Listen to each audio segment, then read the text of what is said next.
उसके बाद next we will discuss difficulty level wise analysis. तो सबसे पहले हमने बोला था बेसिक क्वेश्चन, जो बेसिक क्वेश्चंस है, जैसे कि आपको आगे जाके हम डिस्कस करेंगे कौन से बेसिक क्वेश्चंस है, बेसिक नॉलेज बेस्ड क्वेश्चन।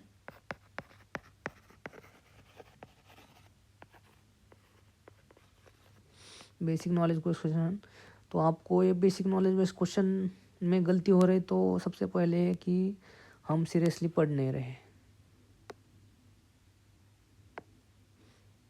सबसे पहले कि हम सीरियसली पढ़ नहीं रहे हैं, इसलिए हमारे बेसिक क्वेश्चन गलत हो रहे हैं। दूसरी बात है कि हम मल्टीपल रिवीजन नहीं कर रहे हैं। मल्टीपल रिवीजन इम्पॉर्टेंट है, आप सिर्फ एक बार पढ़ के आपके ध्यान में नहीं रहेगा, रिटेंशन नहीं हो पाएगा। You should have try to read multiple times, do multiple revision. उसके बाद आप शॉर्ट नोट्स बनाना चाह रहे हैं, बनाना सीखना चाहे, उसके लिए कुछ इम्पोर्टेंट टॉपिक है उसके शॉर्ट नोट्स बनाना चाहे, उस शॉर्ट नोट्स के लिए मैंने कोई मेथड्स बताए थी, इंडेक्स मेथड्स बताए थे, इंडेक्स मेथड। तो बाद में हमने कुछ वीडियो में हमने डिस्कस किए हैं। तो इंडेक्स मेथड, मैपिंग का जो स्मार्ट नोट्स है वो आपने बनाना चाहे बेसिक के लिए।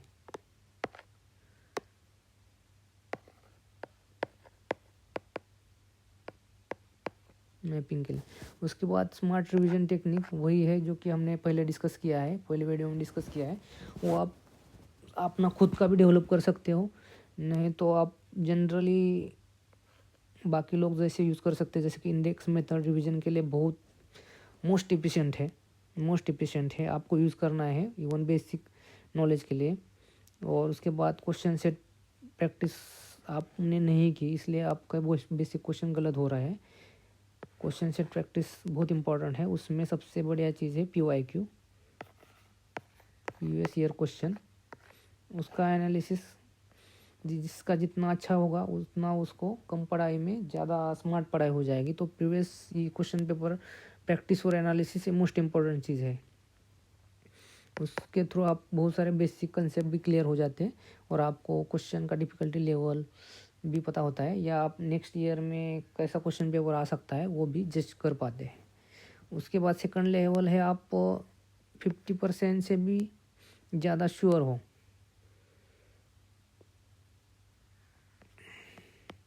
50% से भी ज़्यादा श्योर हो, तो उसमें आप नॉलेज के साथ थोड़ा ट्रिक भी यूज़ कर सकते हैं।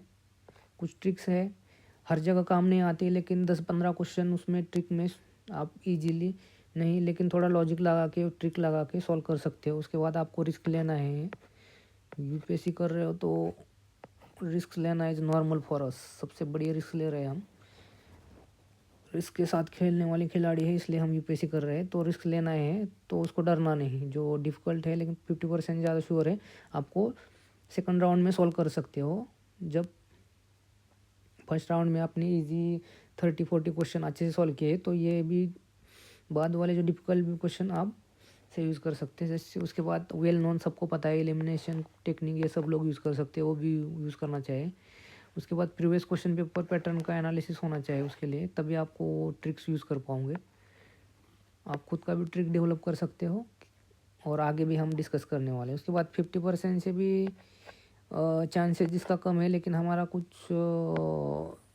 सुना है या हमने कभी पता है, तो ये लास्ट में हम सॉल्व कर सकते हैं।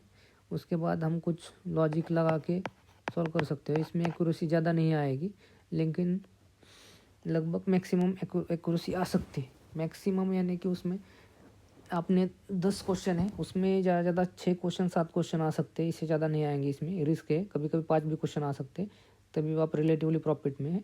उसके बाद फिर एक बार सबसे इम्पॉर्टेंट चीज़ है, हमें प्री पास होना है, तो पैनिक क्वेश्चन को, मोस्ट डिफिकल्ट क्वेश्चन को